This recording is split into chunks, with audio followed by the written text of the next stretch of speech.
pagi jemaat yang terkasih dalam Tuhan Yesus. Mari bersama-sama kita bangkit berdiri. Kita akan memulai ibadah pada pagi hari ini. Ibadah pada pagi hari ini dimulai di dalam nama Tuhan, pencipta langit dan bumi, yang kasih setianya kekal dan yang tidak pernah meninggalkan buatan tangannya. Turunlah kiranya atas kita sekalian, anugerah dan damai sejahtera dari Allah Tritunggal, Allah Bapa, Allah Putra, dan Allah Roh Kudus. Amin.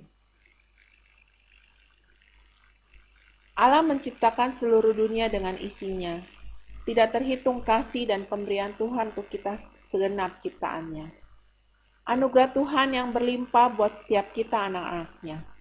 Mari bersama dengan segenap jiwa kita naikkan pujian untuk Tuhan Allah kita.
Masuk di dalam doa. Allah yang pengasih dan penyayang, kami bersyukur karena kasih dan anugerah-Mu. Kami masih diberi kesempatan pagi ini untuk datang beribadah kepadamu. Ampunilah setiap kesalahan dan pelanggaran yang kami lakukan. Kami menyesali segala jalan hidup yang mengecewakan dan mendukakan hati-Mu ya Bapa. Di dalam nama Tuhan kami Yesus Kristus kami berdoa. Amin. Mari bersama dengan seluruh umat percaya, dimanapun berada, kita bersama-sama akan mengaku iman percaya kita dengan mengikrarkan bahwa aku percaya kepada Allah, Bapa yang Maha Kuasa, Khalik langit dan bumi, dan kepada Yesus Kristus anaknya yang tunggal Tuhan kita, yang dikandung dari Roh Kudus, lahir dari anak darah Maria, yang menderita sengsara di bawah pemerintahan Pontius Pilatus, disalibkan, mati dan dikuburkan, turun ke dalam kerajaan maut. Pada hari yang ketiga, bangkit pula dari antara orang mati, naik ke surga, duduk di sebelah kanan Allah, Bapa yang Maha Kuasa, Dan dari sana Ia akan datang untuk menghakimi orang yang hidup dan yang mati. Aku percaya pada Roh Kudus, gereja yang kudus dan am, persekutuan orang kudus, pengampunan dosa, kebangkitan tubuh, dan hidup yang kekal. Amin. Jemaat dipersilakan duduk. Hanya pertolongan Tuhan yang kita perlukan di dalam setiap langkah hidup kita. Di saat kita merasakan keletihan jiwa kita, di saat kita merasakan sekeliling kita penuh dengan bahaya, dari Tuhan saja datang pertolongan dan berkat Tuhan. Mari bersama kita persiapkan hati kita untuk mendengarkan khotbah yang akan dibawakan oleh Bapak Pendeta Beni Solihin.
Kau telah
Shalom saudara, selamat bertemu lagi.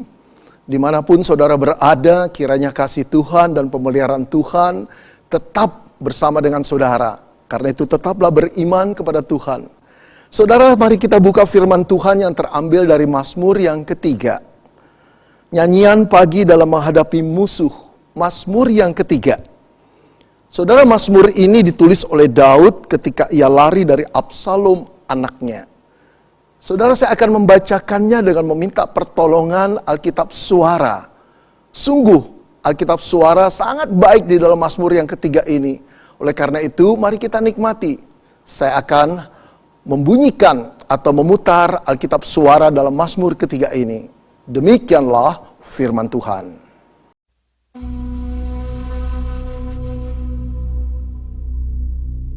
Mazmur Daud ketika ia lari dari Absalom anaknya. Ya Tuhan, betapa banyaknya lawanku. Banyak orang yang bangkit menyerang aku. Banyak orang yang berkata tentang aku, baginya tidak ada pertolongan daripada Allah. Selah. Tetapi Engkau Tuhan adalah perisai yang melindungi aku. Engkaulah kemuliaanku dan yang mengangkat kepalaku.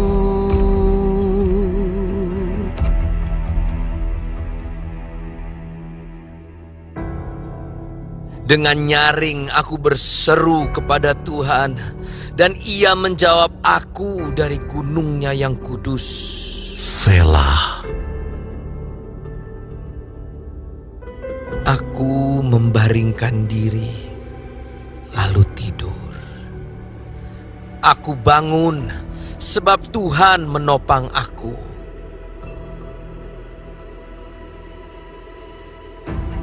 Aku tidak takut kepada puluhan ribu orang yang siap mengepung aku. Bangkitlah Tuhan, tolonglah aku ya Allahku. Ya, Engkau telah memukul rahang semua musuhku dan mematahkan gigi orang-orang fasik. Dari Tuhan datang pertolongan. Berkat-Mu atas umat-Mu. Selah.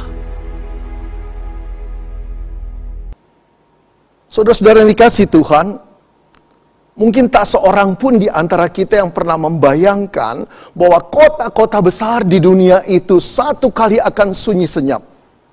Kota-kota seperti New York, LA, kota-kota seperti Bangkok, kota-kota seperti Jakarta akan sunyi senyap, yang biasanya padat sekali dikunjungi oleh orang, saudara. Bahkan kalau di Jakarta, saudara, hanya saat Lebaran lah kota-kota itu akan menjadi kota Jakarta itu menjadi sunyi. Tapi hari ini orang tidak mudik, kota itu tetap sunyi. Dan tidak ada satu orang pun yang pernah membayangkan, saudara, satu kali produksi di pabrik-pabrik akan berhenti. Dan begitu banyak orang di PHK dan tidak boleh bekerja lagi. Saudara, sulit dibayangkan satu kali kita bersapa dengan masker. Orang senyum di balik masker dan kita tidak tahu dia senyum apa dia kesal. Oh saudara-saudara, tidak pernah dibayangkan bahwa ketakutan akan menjadi satu bagian yang universal dari dunia ini. Semua itu terjadi dalam hitungan beberapa bulan saja. Saudara, padahal memasuki tahun baru 2020. Orang optimis dengan ekonomi dunia akan bertumbuh, termasuk juga ekonomi Indonesia. Saudara-saudara, sekarang orang harus masuk ke dalam rumah masing-masing, berkumpul dengan keluarga. Berkumpul dengan keluarga 1-2 minggu menyenangkan, saudara. Tapi setelah jalan 1 bulan, 2 bulan, mulai ada kebosanan, mulai ada melihat kekurangan pasangan masing-masing. Entah itu juga orang tua, entah itu anak.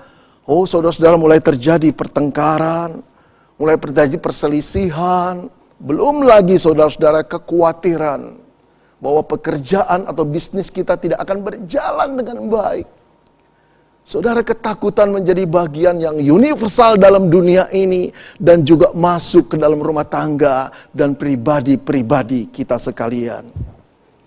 Saudara yang dikasihi Tuhan, saat Daud melukiskan Mazmur yang ketiga ini, dia juga mengalami satu persoalan yang betul-betul berat. Seakan-akan dunia tiba-tiba runtuh menimpa dia. Gelap pekat segelap malam yang paling gelap. Saudara, bagaimana dia tidak menjadi takut? Sehari sebelumnya, saudara, dia tidak pernah bermimpi bahwa dia harus keluar dari istananya yang megah. Bukan karena di PHK sebagai raja, saudara, tetapi menjadi buronan musuh besarnya yang ingin membunuh dia.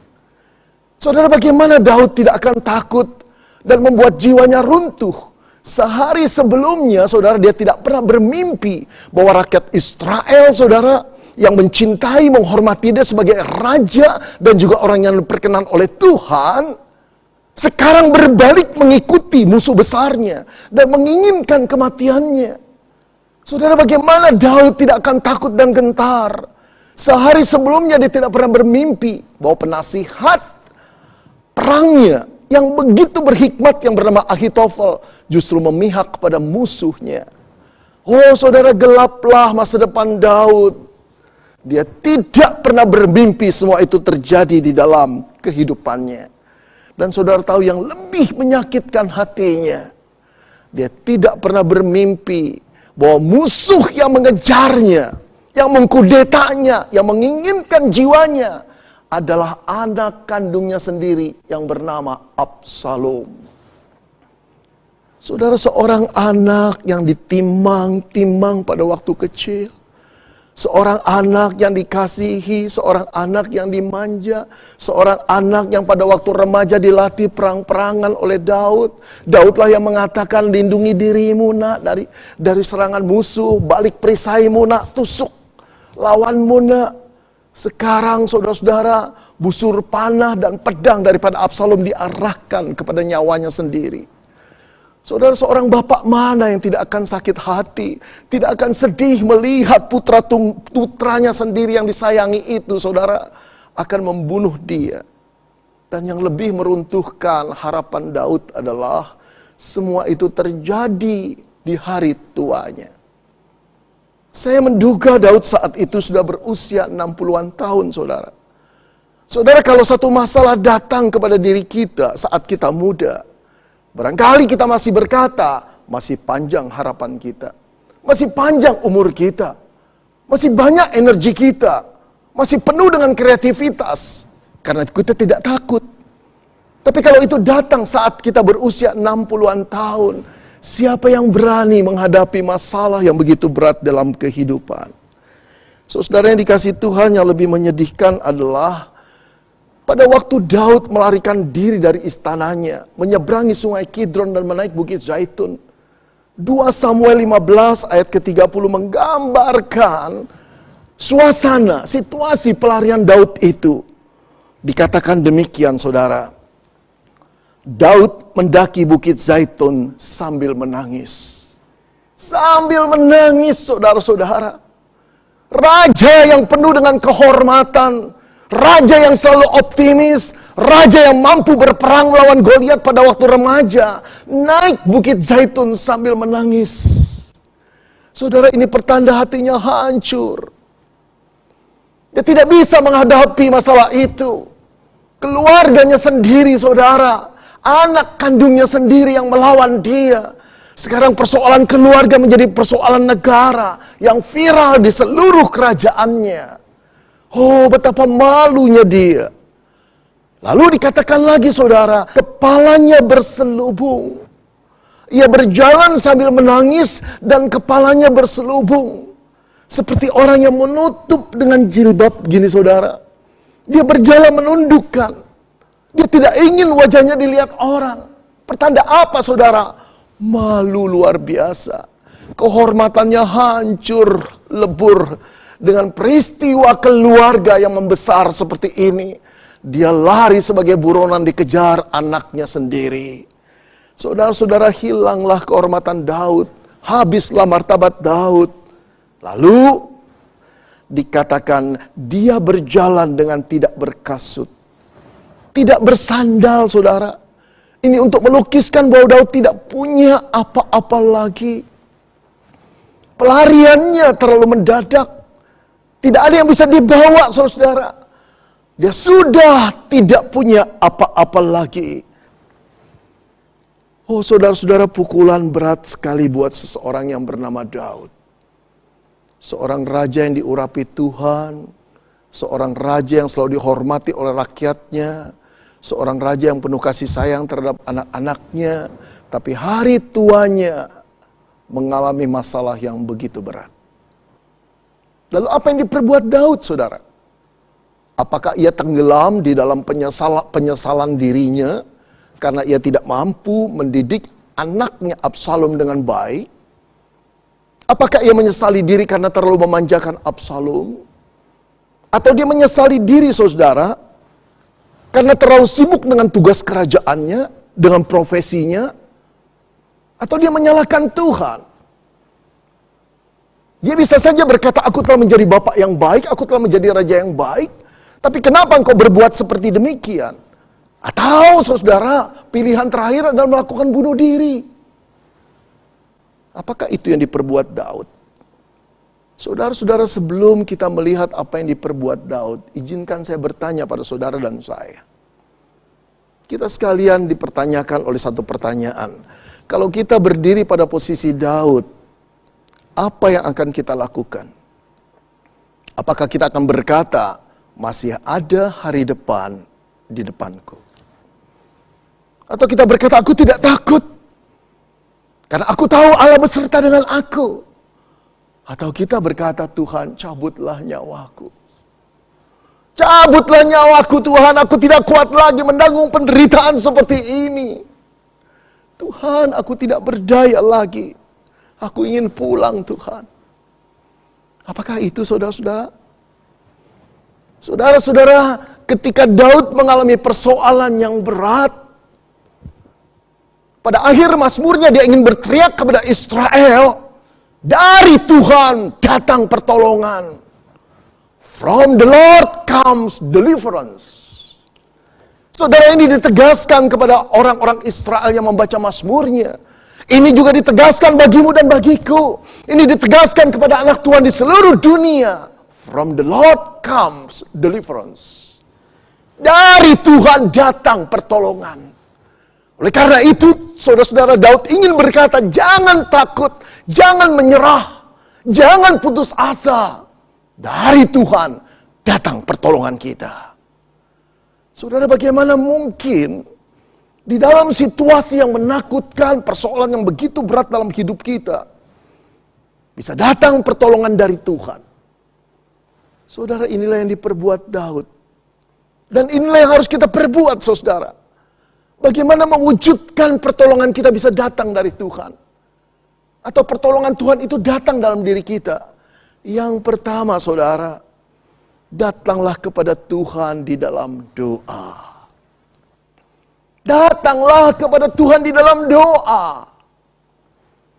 Saudara, barangkali di antara kita ada yang berkata, wah Pak, saya kira Bapak ingin memberikan resep apa? Nggak tahu, cuma bilang doa, Pak. Basi deh, Pak. Saudara-saudara, jangan remehkan doa. Jangan remehkan doa. Saudara, doa bukan pelarian orang-orang primitif seperti orang-orang Yahudi yang kemampuan berpikirnya kita anggap lemah, yang tidak berdaya, yang tidak punya kekuatan apa-apa, sehingga membutuhkan sesuatu yang bersifat magic atau magis. Karena itu mereka bersandar kepada doa. Bukan, saudara. Saudara, doa adalah satu pengakuan kepada Allah bahwa kita ini adalah makhluk yang vulnerable. Makhluk yang rentan. Makhluk yang tidak tahu bagaimana melindungi diri kita sendiri. Bahkan dari virus yang kecil yang tidak kelihatan kita pun tidak mampu. Yang bisa kita lakukan cuma cuci tangan dan jaga jarak. Kita tidak tahu siapa lawan kita. Kita tidak tahu ada di mana kita. Oh saudara, kepandaian manusia di depan Allah seperti hikmat yang terlalu bodoh. Doa melukiskan Tuhan aku tidak berdaya. Tapi doa juga merupakan satu pengakuan kepada Allah. Engkaulah satu-satunya sumber pertolongan kami Tuhan. Kami mengaku Tuhan, tanpa Engkau kami tidak mungkin hidup dan melindungi diri kami. Doa. Saudara, dalam menghadapi masalah yang begitu berat, saat musuh mengepung bukit Zaitun, Daud datang kepada Tuhan di dalam doa. Pada ayat kedua, saudara, Daud berkata kepada Tuhan, "Ya Tuhan, betapa banyaknya lawanku. Banyak orang yang bangkit menyerang aku. Banyak orang yang berkata tentang aku. Baginya tidak ada pertolongan daripada Allah." Saudara, perkataan banyak 3 kali. Cuma mau melukiskan Tuhan, aku punya persoalan yang begitu berat. Daud datang seperti kanak-kanak datang kepada papanya. Yang meratap, yang mengeluh dan menangis di depan papanya. Daud seorang pahlawan. Daud orang yang berkenan dan dihormati oleh orang-orang Israel. Tetapi ketika dia datang kepada Tuhan, dia tetap merasa anak-anak datang pada bapaknya. Dia ceritakan seluruh persoalannya. Bahkan Daud berkata, banyak orang yang berkata tentang aku, Bapa, Tuhan, Gembalaku. Baginya tidak ada pertolongan daripada Tuhan.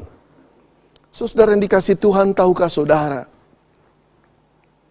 bahwa perkataan ini mau menunjuk kepada kisah kejatuhan Daud yang berzina dengan istri prajuritnya Batsheba, yang sekaligus dengan kelicikan Daud membunuh Uria, sang suami.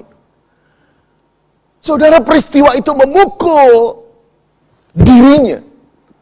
Peristiwa itu merupakan kejatuhan yang sangat dalam buat Daud.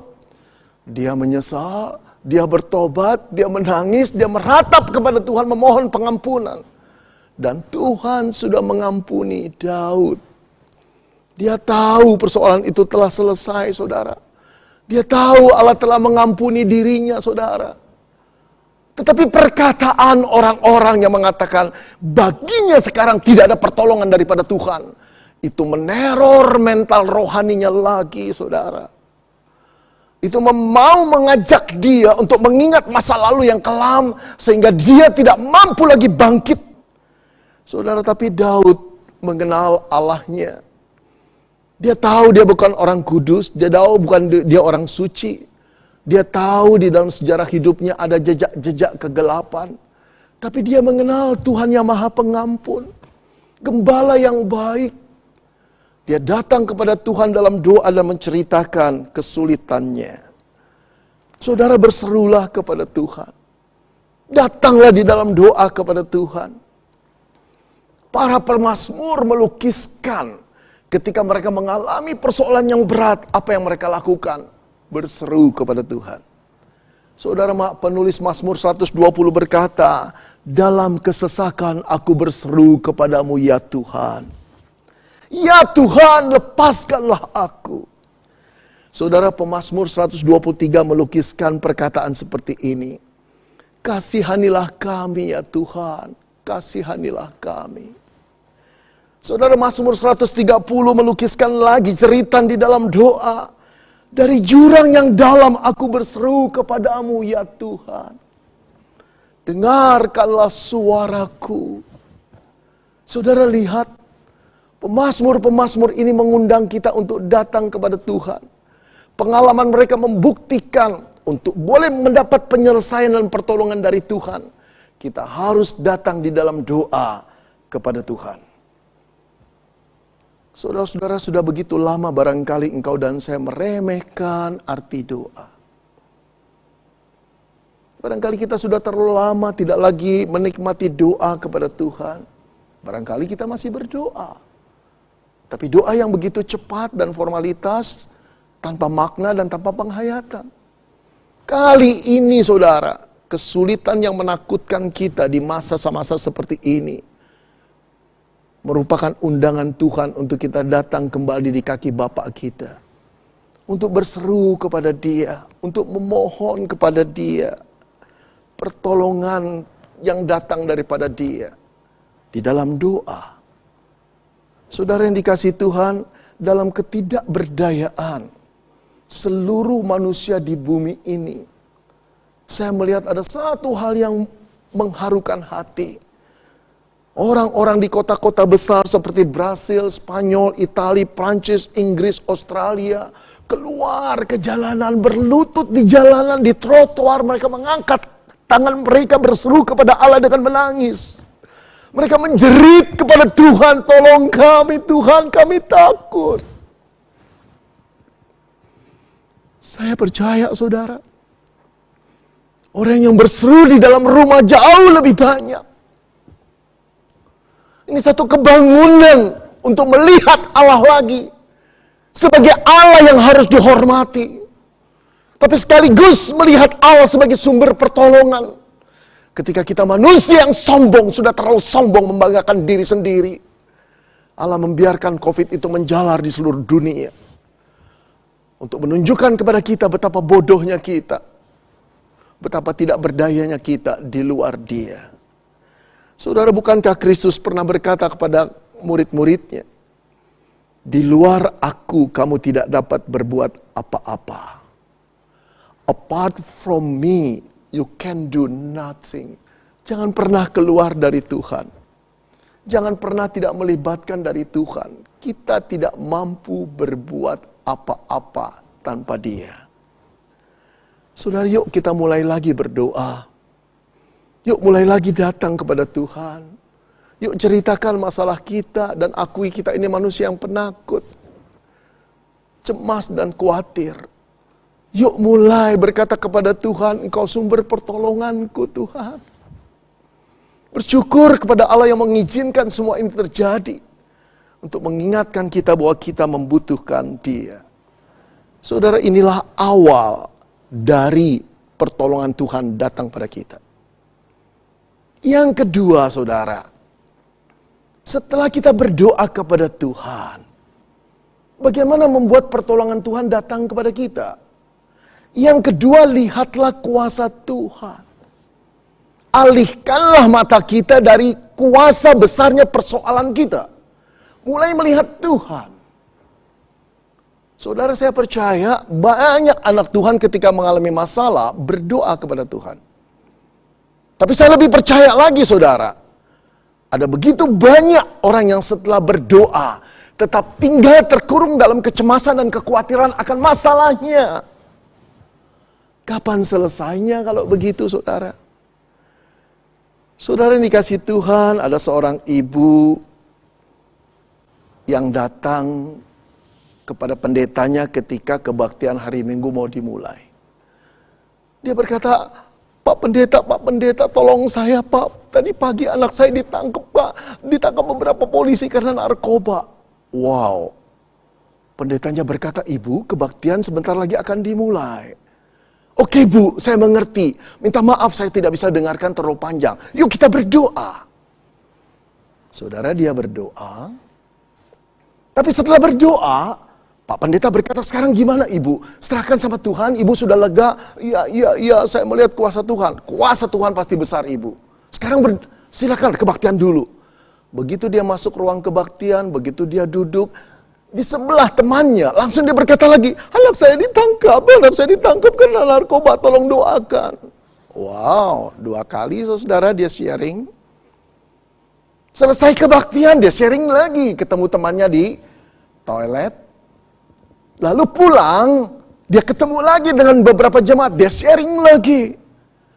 Orang seperti ini terpaku kepada masalah, tidak lagi melihat kuasa Tuhan. Saudara, apa artinya kalau seperti itu? Kalau kita berdoa dan tetap cemas, kalau kita berdoa tidak melihat kuasa Allah, tapi pandangan mata kita tetap pada persoalan itu, tidak terjadi pertolongan Tuhan, saudara. Mari kita lihat Daud. Ayat keempat dia berkata, tetapi.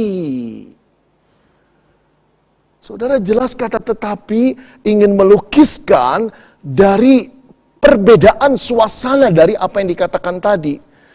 Dia mengeluh kepada Tuhan bahwa dia punya banyak masalah. Tetapi, saudara terka, apa yang Daud mau katakan? Apakah dia berkata, tetapi aku Daud sudah banyak pengalaman mengalami kesulitan-kesulitan dan tetap bisa berdiri teguh.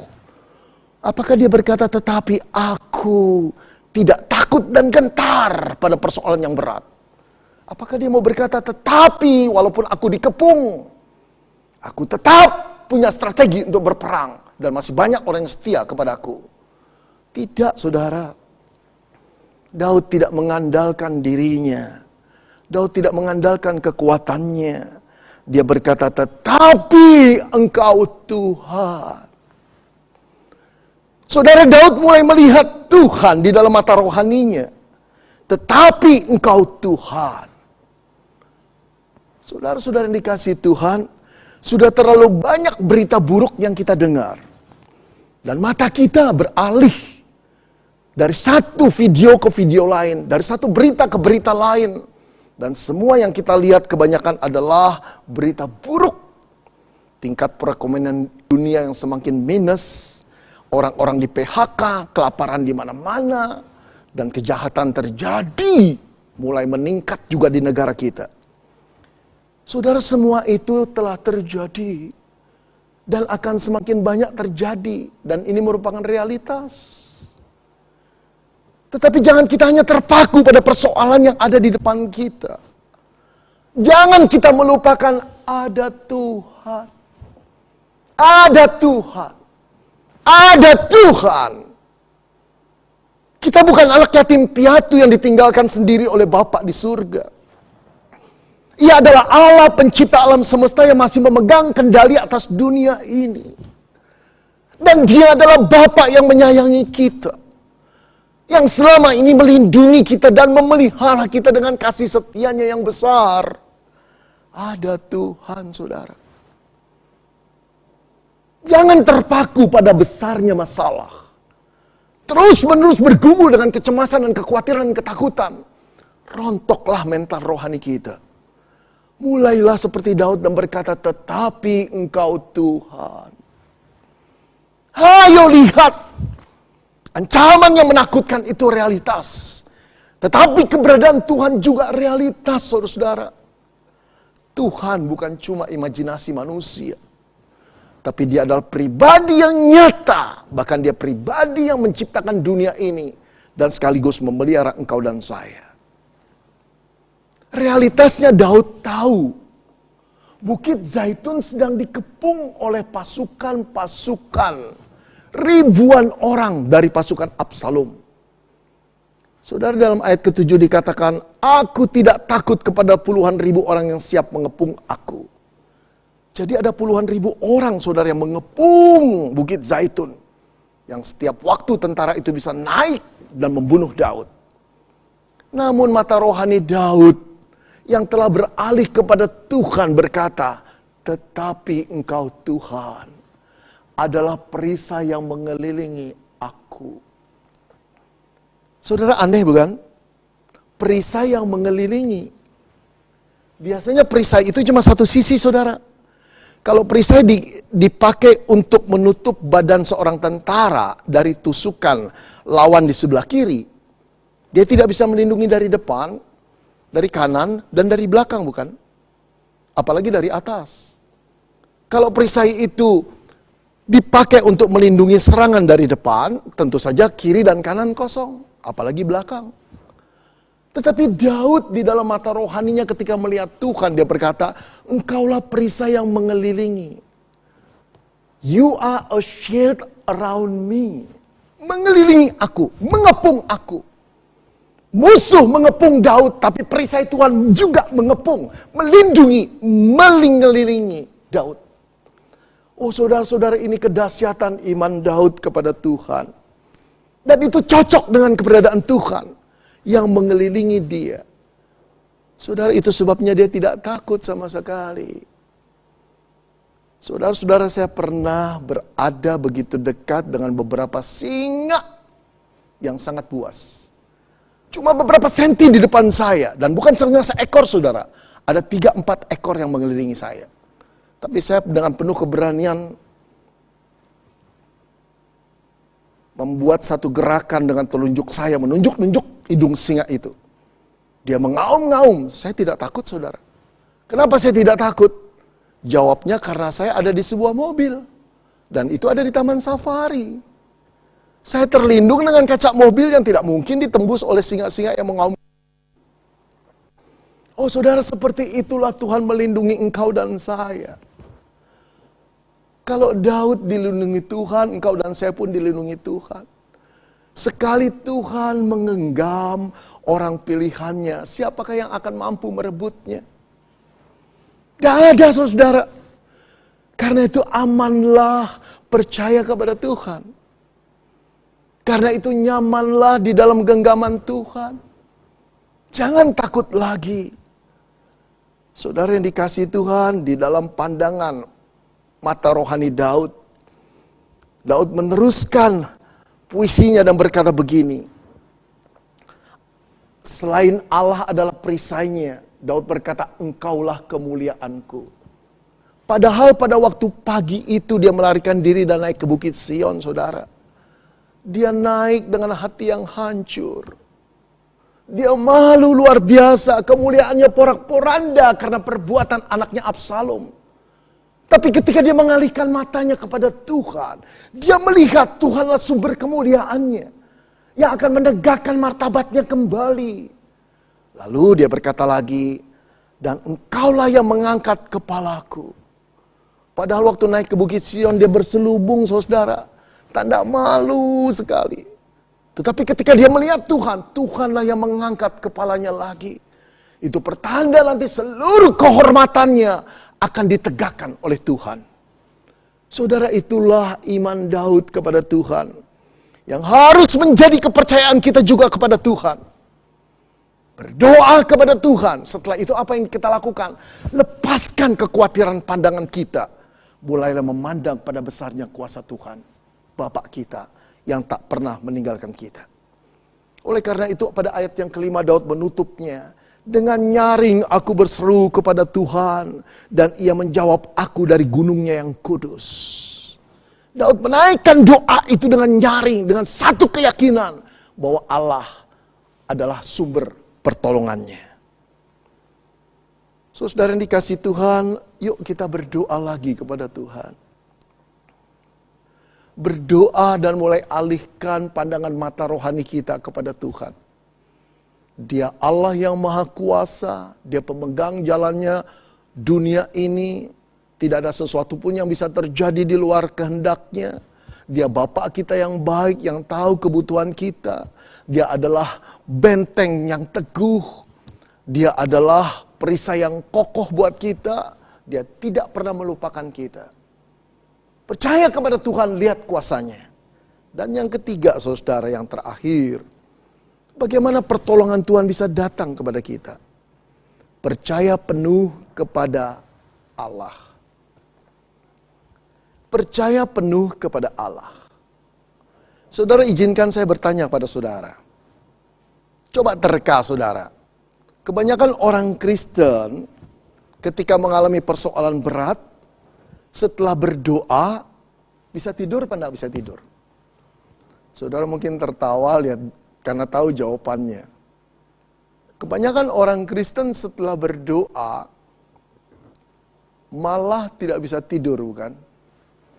Sampai jam 2, jam 3 pagi belum bisa tidur, setengah 4 mulai mengambil obat tidur dan meminumnya. Saudara, tidak salah juga minum obat tidur kalau tidak bisa tidur. Tidak salah juga. Karena itu memang kita butuhkan. Tapi kalau itu terjadi terus-menerus dan setiap malam, itu berarti jiwa Anda dan saya gelisah. Setelah berdoa, setelah lihat kuasa Tuhan, kenapa tidak bisa tidur? Karena belum ada penyerahan sepenuhnya kepada Tuhan. Saudara, berbeda dengan Daud. Di ayat ke-6 dikatakan, aku membaringkan diri lalu tidur. Padahal musuh masih mengepung. Pasukan Absalom ribuan orang banyaknya siap untuk menyerang. Menangkap Daud dan menebas lehernya, saudara. Tapi dia tidur setelah dia berdoa. Setelah dia melihat kuasa Tuhan, dia tidur. Saudara, bagi saya ada dua macam orang yang bisa tidur di tengah-tengah situasi yang sangat menakutkan dan mengancam jiwanya. Yang pertama adalah orang gila, saudara. Yang kehilangan kesadarannya akan realitas. Dia tidak merasa terancam walaupun musuh mengancam, karena dia gila. Tapi yang kedua, orang yang percaya penuh bahwa tidak ada satu orang pun yang bisa menjamah dia di luar kehendak Tuhan. Ia yakin dan percaya bahwa Allah menjaga dia. Maka tidurlah Daud. Saudara, saya kira inilah Daud. Dia telah bergaul dengan Allah sejak dia muda. Dia telah mengalami banyak goncangan di dalam kehidupannya. Dia telah mengalami begitu banyak mara bahaya, tombak, panah, dan pedang yang siap membunuh dia. Tapi dia mengerti Tuhan itu gembalanya, yang menjaga dia senantiasa. Dan dia adalah gembala yang bisa dipercaya. Sekalipun dia berjalan dalam lembah kekelaman, Allah tidak pernah meninggalkan dia. Nah, pengenalan akan Allah inilah yang menjadi modal Daud untuk tidur dengan nyenyak di tengah-tengah kepungan musuh. Itu pertanda dia menyerahkan seluruh hidupnya di dalam tangan pegangan Tuhan. Bapa, gembala, pencipta, sahabat yang dapat dipercaya. Saudara-saudara yang dikasihi Tuhan, jangan pegang terus masalahmu. Jangan genggam terus kekhawatiranmu dan kecemasanmu. Lama-lama akan menjadi ketakutan yang semakin berat dan menekan dan meneror jiwamu. Saudara, saya ingin melukiskan dengan satu gelas air mineral. Air mineral ini, saudara, isinya cuma 220 ml. Berarti beratnya hanya 220 mg. Kita semua bisa memegang ini. Gampang kok, ringan kok. Tapi coba, sampai berapa lama saudara bisa memegang ini? 30 detik? 1 menit? 30 menit? 1 jam? Kalau kita tetap menggenggam terus-menerus, memegang terus-menerus air aqua yang ringan ini, lama-lama seluruh otot-otot di tangan kita akan terasa berat sekali. Harus menanggung yang sebetulnya ini cuma ringan, betul? Tapi semakin lama akan terasa semakin berat. Akhirnya kita harus mengaku kita tidak mampu memegangnya.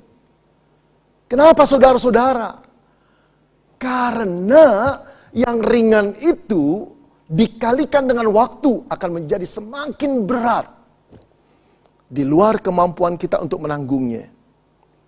Saudara yang dikasihi Tuhan, begitu juga dengan persoalan kita. Kalau hati kita cuma melihat dan fokus pada persoalan itu dan memegang persoalan itu terus menerus, sehebat apapun engkau dan saya, sekuat apapun engkau dan saya, lama-lama akan terteror mental kita. Dan kita akan menjadi manusia yang fobia. Kemanapun serba takut. Karena kita tidak percaya kepada Tuhan sepenuhnya. Saudara yang dikasihi Tuhan, mari. Ada Tuhan. Ada Tuhan dalam persoalan kita. Ada Tuhan di dunia yang universal ini sangat menakutkan. Sangat cemas dan sangat khawatir. Ada Tuhan. Barangkali engkau boleh berkata kepada Tuhan, Tuhan, PR hidupku terlalu berat. Aku tidak mampu. Saya percaya Dia Bapa yang baik. Yang akan mengambil beban kita, PR-PR kita. Untuk diselesaikannya. Atau Dia memberi kekuatan kepada kita. Untuk menanggungnya. Saudara, saya ingat ketika anak saya kecil, saudara. Berusia kira-kira 8 tahun. Di kelas 3 SD. Dia mempunyai beban pelajaran yang begitu berat sekali. Sampai harus ngeles, saudara, karena Dia harus ngeles untuk boleh mengatasi pelajaran-pelajaran yang begitu banyak yang membuat dia di luar pengertian dia. Aduh kasihan saudara, pergi sekolah jam 7, masuk setengah 8, pulang kemudian jam 1, setelah itu makan, ngeles lagi sampai jam 4. Setelah jam 4 dia pulang ke rumah, mandi, lalu jam 7 mulai belajar lagi, kadang-kadang sampai jam 10 malam. Saudara, saya masih ingat satu kali ketika saya pulang bersama istri saya dari pelayanan gereja. Saya melihat anak saya yang berumur 8 itu sedang tidur di meja belajarnya. Aduh, hati saya nggak tega melihatnya, saudara. Sudah seperti itu dia belajar di meja itu tiap-tiap malam. Tapi sekarang dia tertidur. Saudara, istri saya datang dan membangunkan dia. Seperti biasanya istri saya bertanya, sudah selesai belum? Seperti biasa juga pasti jawabannya saya sudah tahu, belum. Pasti istri saya akan berkata begini, ayo cepat kerjakan, selesaikan, sudah malam ini. Tapi sebelum istri saya bicara seperti itu, saudara, anak saya memegang tangan mamanya, menatap mamanya, lalu berkata begini, Mama, boleh gak saya mohon sama Mama? Mohon apa? PR saya terlalu banyak, saya gak kuat, saya sudah capek, saya gak bisa. Lalu mau apa kamu? Mau gak Mama bikinin PR saya? Oh, saya tahu jawabannya, saudara. Istri saya orang yang disiplin, tegas. Pasti jawabannya, tidak nak, ini bagian kamu bukan bagian Mama. Kerjakan sendiri. Tapi malam itu malam keajaiban, saudara. Istri saya mengelus-ngelus kepala anak saya dan berkata, tidurlah nak. Mama tahu PR-mu begitu banyak. Nanti Mama yang mengerjakannya. Saudara, matanya bersinar. Ada 1-2 jatuh air mata, tanda dia sangat terharu oleh kasih mamanya. Lalu dia cuci kaki, saudara, sikat gigi, saya ganti baju. Ketika saya balik dari ganti baju, anak saya sudah masuk, tertidur pulas, saudara. Saya masuk ke kamarnya, lihat dia sudah tidur. Saya berkata dalam hati begini sembari memandang wajahnya. Nak, kamu kok bisa tidur di tengah-tengah PR yang banyak? Gimana sih kamu? Tapi dalam hati saya berkata begini, tapi Papa bangga sama kamu nak.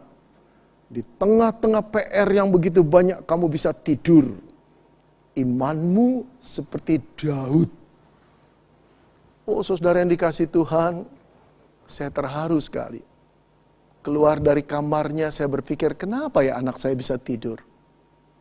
Yang pertama, dia percaya kepada janji mamanya. Tidurlah nak, Mama yang akan mengerjakan. Yang kedua, dia tahu mamanya mampu menyelesaikannya. Saudara-saudara, saya berkata kepada Tuhan, Tuhan, aku ingin iman seperti anak kecil itu. Yang percaya kepadamu total, menyerah, berserah, tidak mendua, tidak meragukan. Bapa itu Allah yang bisa dipercaya. Saudara, Daud berkata, aku berbaring lalu tidur. Setelah itu esok pagi, apakah masalahnya selesai? Saudara, sudah dikasih Tuhan, dalam ayat yang ke-8 dia berkata begini, saudara. Aku bangun sebab Tuhan menopang aku. Berbeda dengan semalam, dia mengeluh, dia meratap kepada Tuhan. Tapi setelah bangun tidur di pagi hari dia berkata, aku bangun sebab Tuhan menopang aku. Ada kekuatan daripada Tuhan. Lalu apakah masalahnya selesai? Lalu apakah pasukan yang mengepung dan membunuh dia di kaki bukit Zaitun itu telah pergi? Jawabnya belum. Kenapa belum? Sebab dia masih berdoa lagi kepada Tuhan. Bangkitlah Tuhan, tolonglah aku ya Allahku. Ya, karena Engkau telah memukul rahang semua musuhku dan mematahkan gigi orang-orang fasik. Musuh masih mengepung dia. Dia masih berseru sekali lagi kepada Tuhan untuk bangkit membela dia. Lalu barangkali engkau dan saya bertanya, apa gunanya Daud berdoa? Apa bedanya setelah dia beriman dengan tidak beriman? Beda, saudara. Saat dia berdoa kepada Tuhan, dia datang dengan meratap. Tapi pagi itu, walaupun masalahnya belum selesai, ada sesuatu yang berubah dalam diri Daud. Mental dia, keberanian dia, sandaran dia dalam menghadapi masalah yang menakutkan di depannya. Dia tahu dia tidak sendiri, tapi Tuhan Allah yang dikasihi beserta dengan dia. Saudara, sejarah membuktikan bahwa Allah tidak menyia-nyiakan iman Daud, kepercayaan Daud kepadanya. Satu kali kelak Allah menuntun Daud untuk pulang ke Yerusalem, kembali ke istananya, mengalahkan pasukan Absalom. Saudara, dia kembali menjadi raja. Disinilah Mazmur ini berbunyi bagi Israel. Daud hendak berkata bagi Israel demikian. Dari Tuhan datang pertolongan.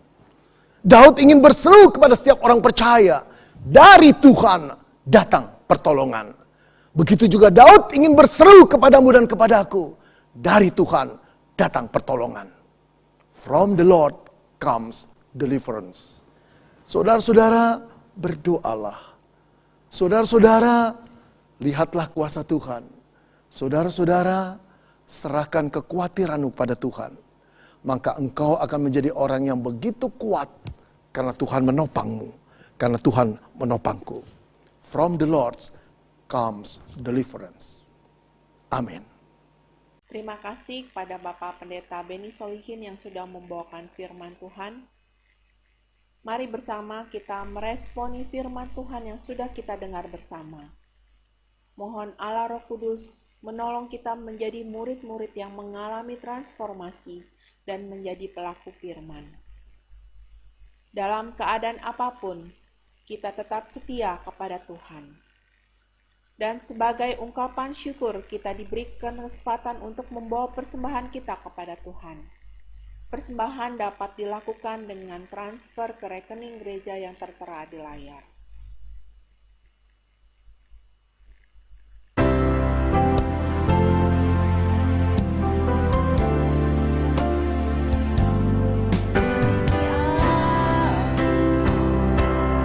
Kau yang maha tahu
Mari kita berdoa.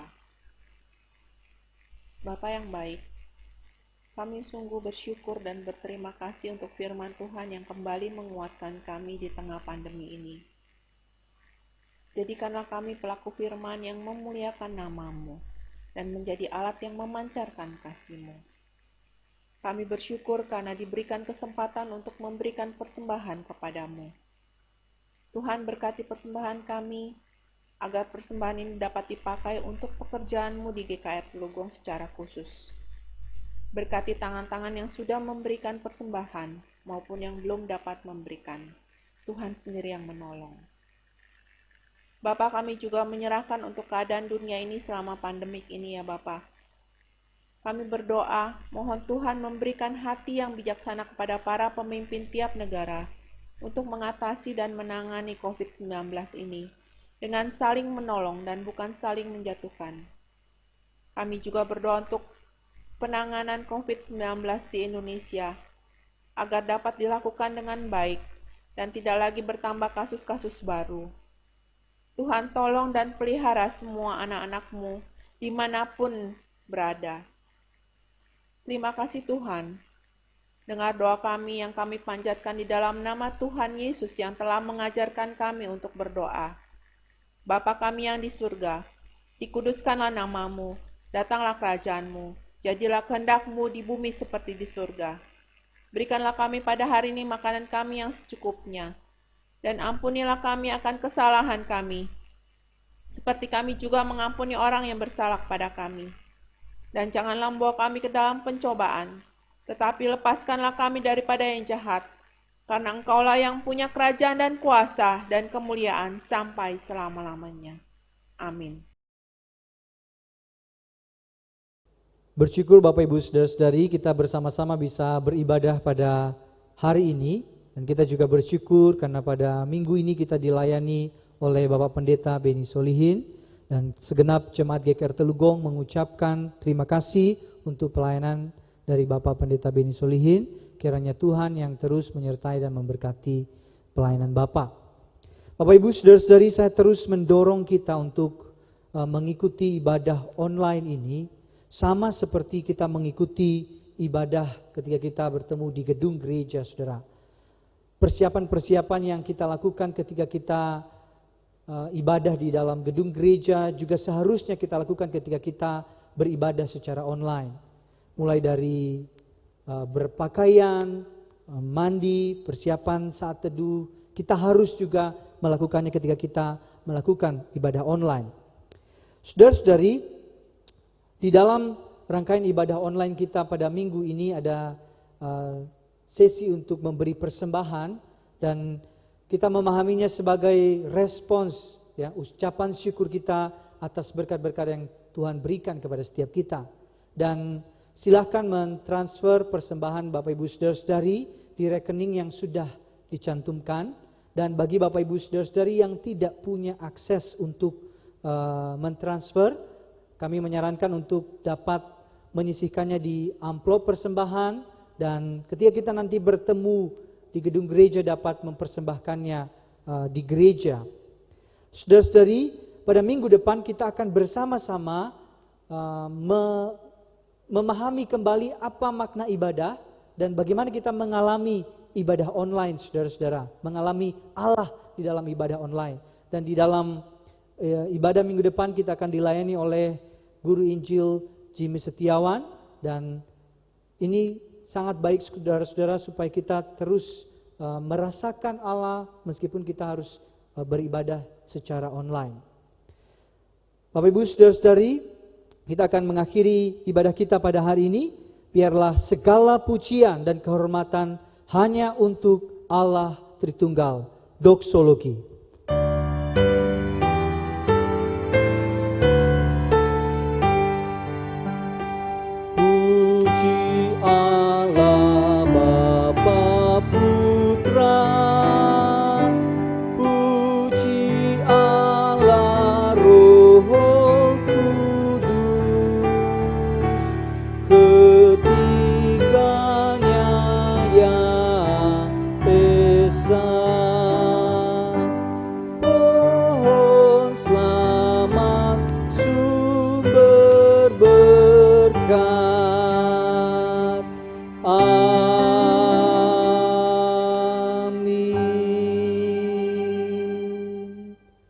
Mari kita bersama-sama menerima berkat yang daripada Tuhan.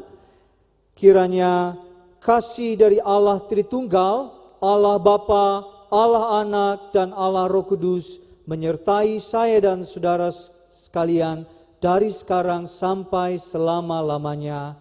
Amin.